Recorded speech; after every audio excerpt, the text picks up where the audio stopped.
Kwan Nanatu April Mario Nahen Korea Sukat Menyo Na. I'm April Mario from Torres Martinez. Great. Hi, my name is Alyssa Johnson. I am 36 years old. My name is Citlali Gonzalez, and I am 27 years old. I currently live and work in Whitewater, California, which is located on the western edge of the Coachella Valley. My name is Isaiah Galvan, and I am 34, I think. I live in Mountain Center, and then I work for Agua Caliente on the Cultural Preservation Committee. My name is Ernesto Segueda, and my age is 27. I currently live in Whitewater, California. I am Lindsay Segunda, and I am 38 years old. Almost at 39. My name is Rachel Gallardo. I'm 27 years old. I live in Thermal, California on the Torres Martinez Reservation, and I work within the Coachella Valley. My name is Richard Thomas, and I'm 42 years old. I live in the city of Coachella, and I work at the Palm Springs Rail Tramway. My name is Elizabeth Page. I am currently 45 years old. Currently, I live in the Morongo Basin, so it's a high desert in Yucca Valley, California, but I come from Coachella Valley, and I grew up in Palm Springs, California. And I work for the Native American Land Conservancy at the moment.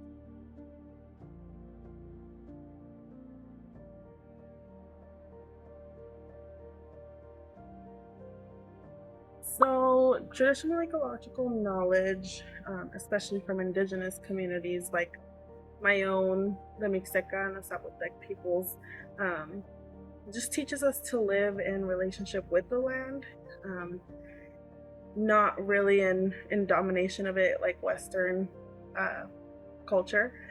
And cultural practices such as seasonal planting, food preservation, that reflects a deep understanding of sustainability.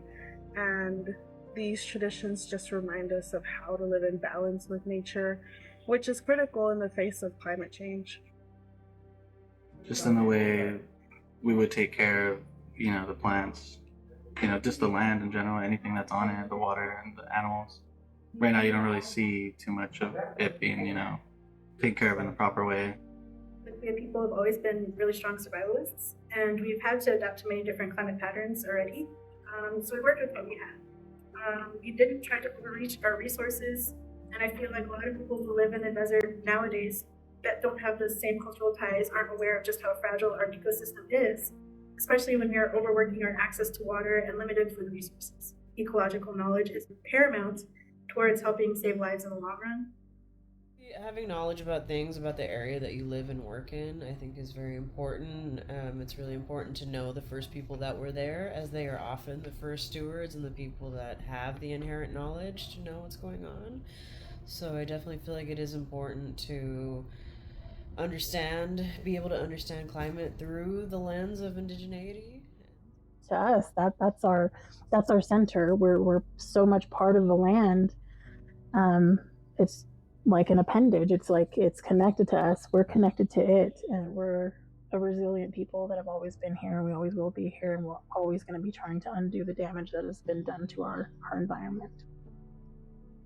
I firmly believe that tech is foundational, and tech will help us get back to where we need to be.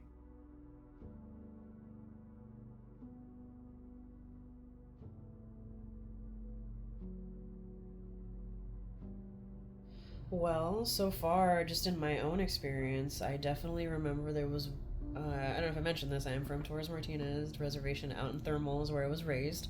And it's a very, right on the shoreline of ancient Lake Owea. And I do remember that there were so many different species, at least of animals, that we used to see a lot more regularly. I mean, we've already seen these changes. I mean, especially with species like Joshua trees, native pollinators, they're becoming less visible in these areas where they used to thrive. Shifts of like migration, water scarcity, heat stress, all of these contribute to the change of like their patterns and how they, they're just not visible anymore. And that's, not just environmentally impactful, but culturally, especially in like our culture with monarch butterflies, they have a huge significance, and that's losing a part of ourselves, especially when we rely on them for certain, celebrations. Climate change is just going to make it much more difficult for, again, just everything that to do with adaptation. Really, it's going to just make it much more difficult to thrive, and just things are going to have to just fight harder to really survive. I think it's kind of a story of a little bit of displacement in a way. Last year, we reached our highest record ever, which is 124 degrees, which is like, it was hotter than Death Valley that day. In Palm Springs, it's going to impact the future generations of our native plants. It's very evident in my lifetime, looking back to the years when I was growing up in Palm Springs, and different plants and different medicines that were available that my grandmother talked to me about, and would take me out with her collecting food plants, medicine plants. Those things are not there anymore. Like in my lifetime, those have been either torn out because of development of the areas, or in the case of Kupush and Kupuchum, that can no longer survive the long summers that we're experiencing now. They're all things that we would use traditionally, whether it's just leaves of the plant or the fruit, the seeds. A lot of them could be pushed to extinction. They can be taken over by invasive species, and that in the end will also affect us and the land that they're on. Like, for example, tortoises, even frogs, just certain things that I really feel, what are those things called? Like those fuzzy ants I never see anymore, or like a duthamish, that little, I still don't know what the name is, but that beetle that stops when you touch it. We collect a lot and gather a lot of plants for like our basket weaving, which is having issues, in certain areas, and also like food in terms like mesquite and acorn. So yeah, there's definitely a lot of particular areas that are important that we have to keep protected.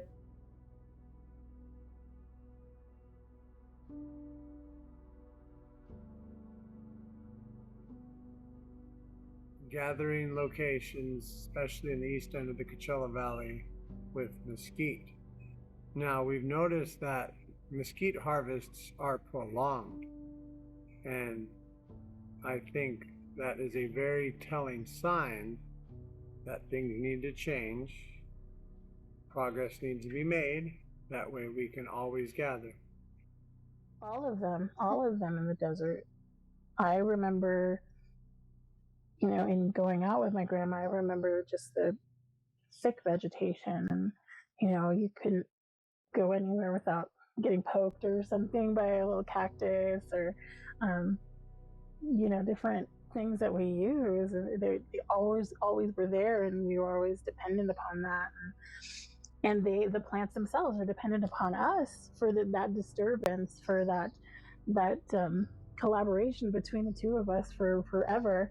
So we know that is beneficial for environments, and the lack of our hands being on those plants, our hands being in these places, it has had a detrimental impact to our communities as well as the environment.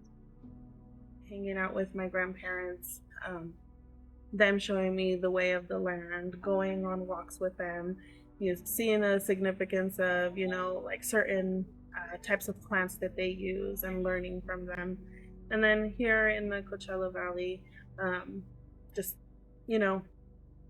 being able to work in a space where we are able to plant native species, we're able to take care of them for other Indigenous peoples to come here and be a place for them to gather those resources.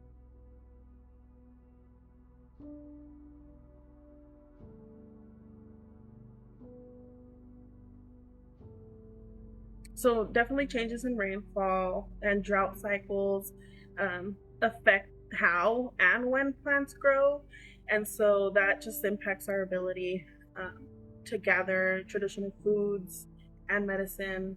It's not just environmental loss, it's cultural loss. Noticed since I've been gathering, there's not an abundance in a lot of the plants that we use, so I know that has to be an effect of climate change.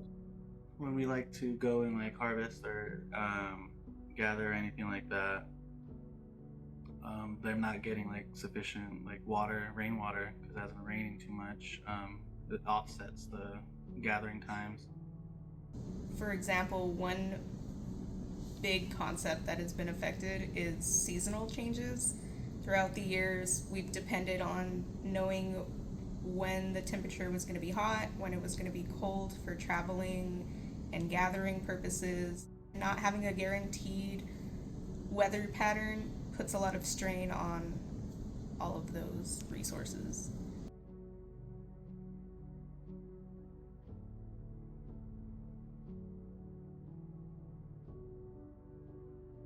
Really, how has it not? I mean, everything from,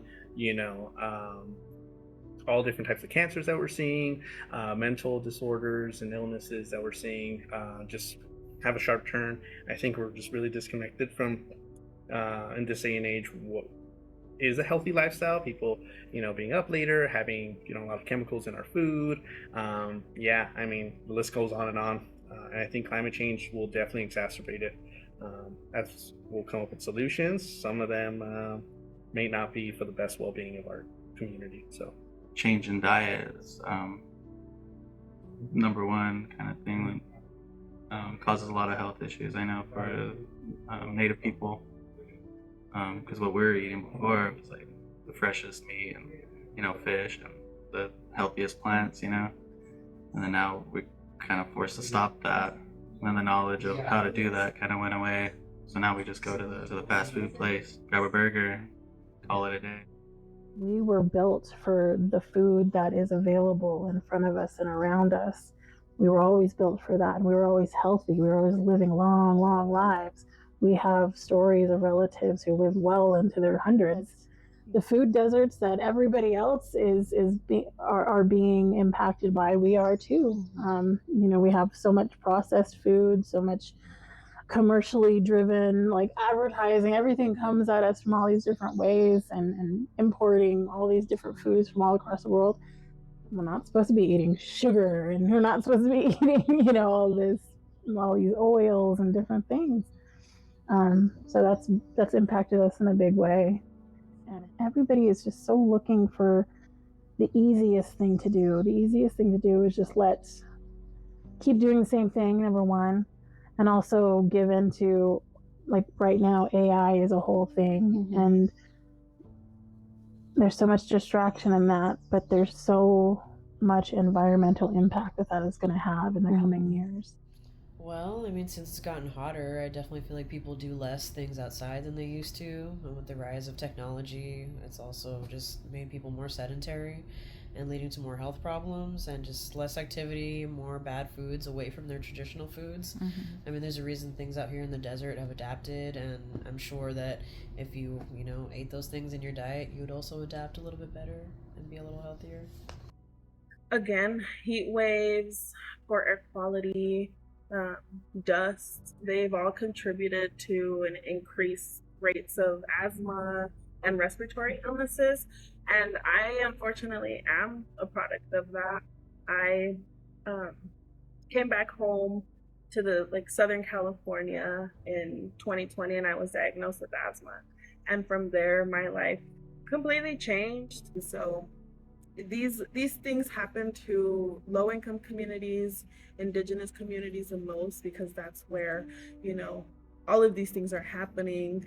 And also with warehouses being built in these areas where you have these truckers and these big rigs in these areas contributing to more fumes into the atmosphere. And so it's just a ripple effect, honestly. We can't go out like we used to.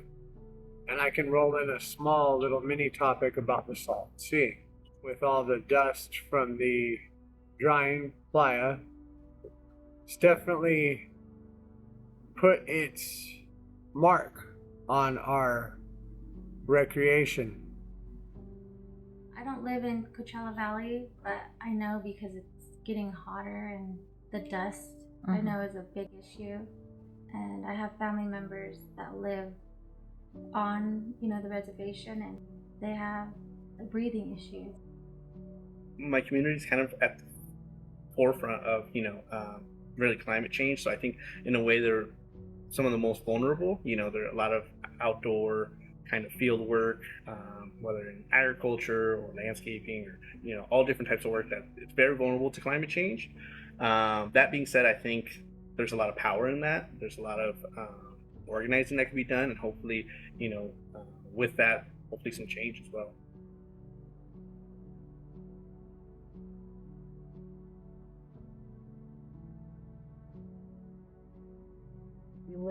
We've always lived in reciprocity with the natural environment, and I think that we need to be given that space. We need to be given access to those traditional areas. There are so many state and federal lands, even private owners that take up so much space, that have cultural sites and cultural ties to the people that are still in the area. Maybe they've moved out of the area, maybe they're not apparent to some people, but we're still here, they're still there, and they need that access to the environment. And I think the more people work and seek out Indigenous input, the better. If local residents are willing to listen, learn, and work together with tribal communities, I think that we could create a sustainable living situation with the desert. I feel like the desert today isn't capable to sustain this type of population that we currently have. So it's going to be a lot of resources that we're going to have to work around, because we pull in a lot of surrounding areas to sustain, and that's just not going to work for the long term. And just deferring to Indigenous leadership, that support doesn't mean just directing them. It means funding. It means advocating alongside us and making space for our stories and our solutions. Long-term relationships, not extractive partnerships, are what we need the most. A very simple understanding that we're all in this together. We all move forward with strength, with heart, and wisdom as a community. Just volunteer their time. We could all, because we all can't be everywhere, so any person who knows a little something how to take care of the earth, and just volunteer their time, do their part as much as they can.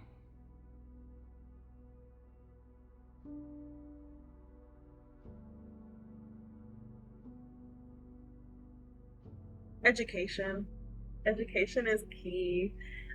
Through just our outdoor programs, storytelling, just putting an Indigenous lens or perspective when we're doing our land-based programs, just interpreting the land.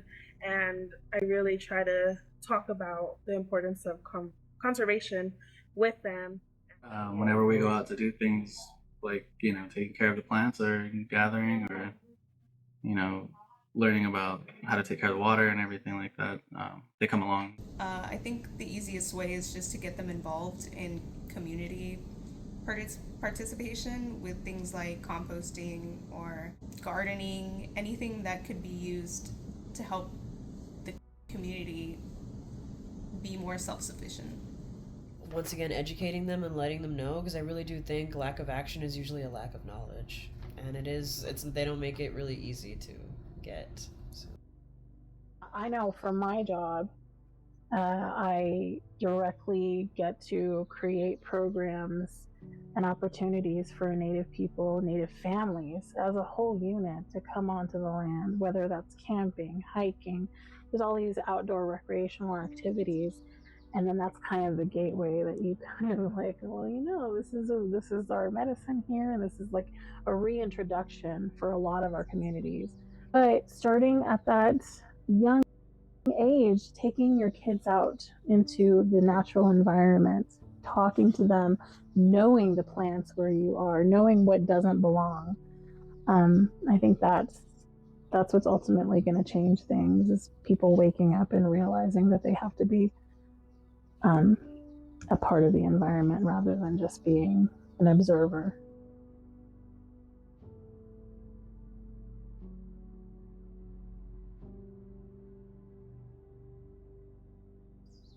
I can say that in my work, the scope in which I see so many Indigenous people trying to get back to those ways, that's heartening. That's and all over the world that are holding on to what they can, and that really gives me strength. And I hope to kind of instill that in anybody I come across, especially cultural people. Mm-hmm. So if I see a cultural person within this space that I work in, I'm like, yes, absolutely, keep going, please. I do feel like there has been somewhat of a disconnect from, older generations until now. I definitely see these young people are more passionate. They seem to be really eager to reconnect with their environment and things and how to save their lands and stuff. So I definitely feel like within the next 10 years, I know I'm currently working in a field where I'm hoping to incorporate more youth and get them just involved and educated. I honestly see a reconnection happening with ancestral knowledge. So more people are recognizing that Indigenous practices hold solutions to modern day ecological problems that are happening, and so I hope that we'll just continue restoring land, just building more community run programs and reclaiming our traditional stewardship roles. I'm starting to see more people interested in actually doing things like this, taking care of the land. So I think within 10, 20 years, I'm thinking it's going to be better. It's going to be healthier, stronger,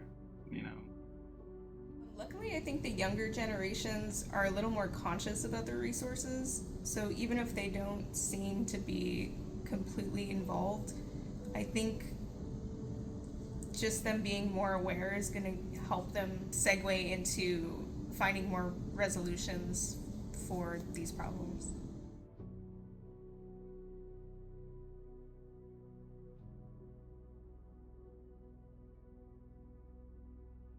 External partners and allies are imperative to help mitigate man-made climate change here in the Coachella Valley. If we don't have the reach by being just a tribal community, then conservationists and enthusiasts advocating for the desert also becomes important, because it's not just one group of people, but it's all of us together. We're all living here, I think it's, the more voices and outreach saying the same things, it's more potent than just one tribe or one group of people. If it's a collective, then we are all here as part of the earth. We're all Mukat's people, we're all different colors, we're all made out of different colored clays, but we're all here in it together. And, so if we all have the same common goal, which is to help, be members of this world, in a sense, that's all of the world. It's all beings, all the elements, all the earth. We all need to cohabitate together. And so to advocate with all of these other groups would be amazing, because we all care, in that sense. And you're trying to just help show other people where they're living, how special and important it is, and how we want to protect it, so that way their children and their children's children can enjoy the same opportunities that we have today. And if you are working in those spaces around preservation, conservation, trying to reestablish the natural biodiversity, if you're not reaching out to native tribes, and there are native tribes everywhere, you're not doing your job. If you're not reaching out, you need to be providing that time and effort to Native people to be brought back into those spaces, because that's the hardest thing. As many people as there are that are very amenable to, or just very comfortable bringing Native people on, there are some that still don't. There are some that don't recognize the science that has been present in these spaces for thousands and thousands of years. We had medicines, we had our own versions of, hospitals and things like that. In our knowledge, that's those plants, those types of ceremonies that we did that sustained us for a long, healthy 100 years or so. So I think that would be wonderful, is just give us the time, give us the space, and just have faith that we do know what we're doing. I think that's the ticket as well, providing opportunities for Native people to reconnect to the lands that they're from and to interact with those lands too. Bringing them on and having their hands on the rocks, having these experiences in these places where their relatives were.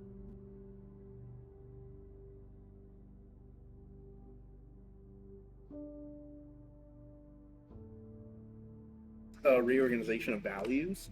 I think that's a really important one. I think, in my experience, I think there's a lot of wisdom from experiences from parents and just really ancestors, and just reorienting, what a good life that we're all kind of looking for. I think we can kind of draw from that and reorient our lifestyles to kind of realign with some of that.